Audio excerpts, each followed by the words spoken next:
Last week I made a video about why I stopped associating with the modern left of politics, and 2 days ago in the United Kingdom the Supreme Court, the highest court in the land, made a ruling around trans rights that really epitomised everything that is wrong with the modern left, and I'm going to dig into it in this video. You can probably guess what is going to come up.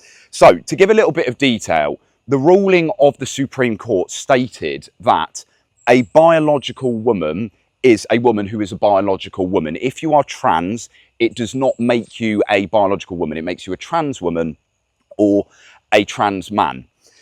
And the way that I heard about this verdict actually before I went on the news is because I have quite a few DJs and techno promoters on my personal Insta, and I love that music scene for the music, but unfortunately that community is tied up with the most insufferable woke politics, particularly around the queer community and the trans community. And this is because that music scene has always been a safe space for those people. Historically, it was gay and black, and it was meant to be inclusive and a safe space for these people. But because of that, they're incredibly cliquey and selective, and they're also incredibly intolerant. They tend to think that they're the most tolerant people in the world, but they are actually incredibly intolerant themselves, particularly to anyone that their group tells them is not deserving of empathy. They're performative in their empathy and very selective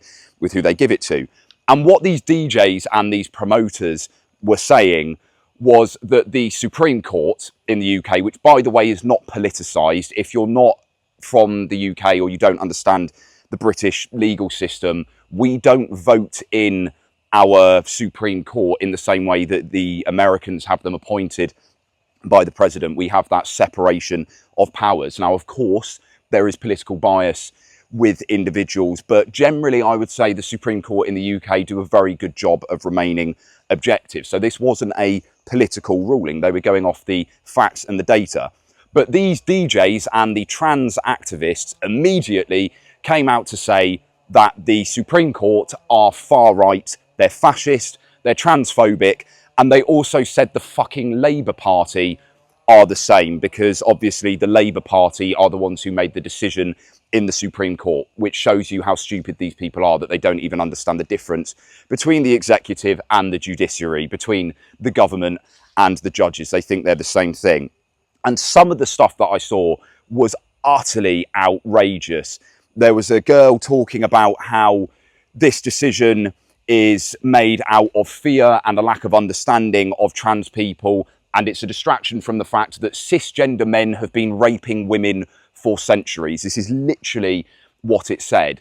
And this is exactly why I despise the modern left and cannot associate with them. I mean, if you watch that video, there's also personal things. I just grew myself and took more self-ownership, which changed the way that I view things. But particularly on the social side, as somebody who's generally more progressive, I tend to be more progressive than conservative, but why I just cannot associate with those people and why I find them so insufferable, because the logic and the reasoning is utterly idiotic. It is so fucking stupid.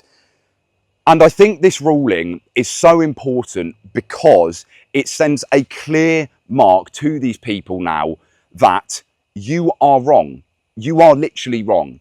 And I know it can be lazy to say that in debate, but these people are wrong. They are factually inaccurate so often, particularly on the gender debate, whether this be with the contemporary feminists, the trans lobby, their attempts to rewrite fundamental biology through social construct theories. They are just pure stupidity and they are wrong. Of course, there is the influence of social constructs on people, and gender identity itself is something that isn't just as simple as biological fact. There is more to it, and the right have a tendency to double down too much on biology and ignore the social side of things. But it's simple, and the average person knows this. On this front specifically, it's simple. If you are a biological man, you are a biological man. If you transition and you have hormone treatment, it does not make you a biological man. It makes you a trans man, right? You can disrupt the hormones, but fundamentally, we know as human beings that you aren't that. And what is frustrating is I actually think the average person has a great deal of sympathy for trans people, in the sense that it must be incredibly difficult to be born into a body different to what you feel, and the struggles that they have. And there is a lack of understanding, and don't get me wrong, there are some people who genuinely are afraid of trans people, but the average person has empathy. But at the same time, like I just said, they know that that makes you trans. It doesn't make you a biological man or a biological woman. And the trans activists have done the best job at alienating everyone else against the empowerment of these people, because they are so insufferable with the way they go about it, the way that they attack the average person and try to undermine common sense and biology, the way that they assume that everybody is stupid, that they're brainwashed, that they're far right or they're fascist because they don't agree with them. I mean, if you look at, let's say we were going to draw the political compass and you had political ideology in the eyes of a woke person. Imagine you've got like the woke, like authoritarian left up the top here. If you've got the axis, anyone outside of that top far left corner, it would be Tory, fascist, so on. Like, they literally just think that anyone is like that, and it alienates the average person. And I'm glad that the Supreme Court have made this ruling, because for me, at least, the way that I see this is it is reaffirming what the average person and the common person thinks.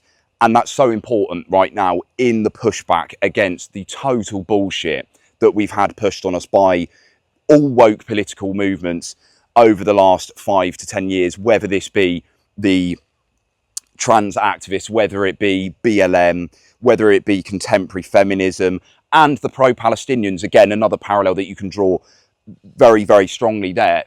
Obviously, the vast majority of people have great sympathy for the struggles that the Palestinians have gone through and the mass killing of their people. But the pro-Palestinian activists are the most insufferable arseholes you will ever meet.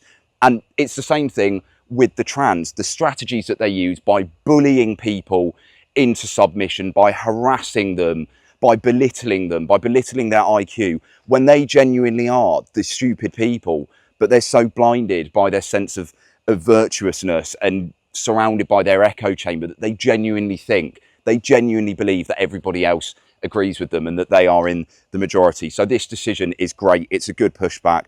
And again, it reaffirms exactly why the modern left have to change their strategies. We can see this happening a bit in America now, but it seems that in the UK, they're not doing this. And the more they continue to double down on what isn't working and remain so arrogant in their sense of virtuousness, the more they're just going to alienate everyone against them, and the more people are going to vote for the opposing parties and be labelled as right-wing, of course, because if you don't support them, you're right-wing. But naturally, a lot of the parties that are going to stand against them are going to be the right. The left really are continuously shooting themselves in the foot.